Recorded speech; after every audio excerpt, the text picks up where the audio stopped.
कुरान मजीद की कई आयात और नबी करीम अलैहिस्सलाम की कई अहादीस से मुतालिक ये सवाल होता है कि उमूमन कुरान और हदीस में जो कलिमात ज़िक्र किए जाते हैं, शरई अहकाम बयान किए जाते हैं, तो मुज़क्कर का सीगा इस्तेमाल होता है जो कि मर्दों पर दलालत करता है। तो जो ख़वातीन हैं, औरतें हैं, उनके हवाले से क्या मसला है?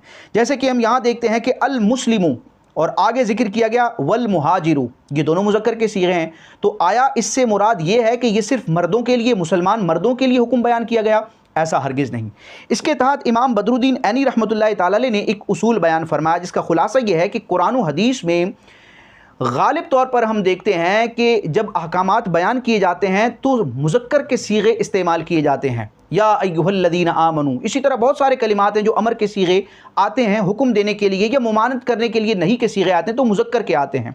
तो ये तगलीबन होता है, अगरचे सिर्फ मुज़क्कर ही का सीगा इस्तेमाल किया जाता है लेकिन उसमें ख़वातीन भी, औरतें भी शामिल होती हैं। तो जहाँ जहाँ नमाज का हुक्म है, ज़कात का हुक्म है, हज का हुक्म है, या नाजायज़ बुरे कामों से मना किया गया है कुरान में या हदीस में, तो जहाँ भी नबी करीम अलैहिस्सलाम के फ़रामीन हों या कुरान मजीद की आयात हों, अगरचे लफ्ज़ मुज़क्कर का हो लेकिन इससे मुराद मुज़क्कर मुअन्नस दोनों होते हैं, यानी मर्दों के साथ ख़वातीन के लिए भी वो खिताब होता है।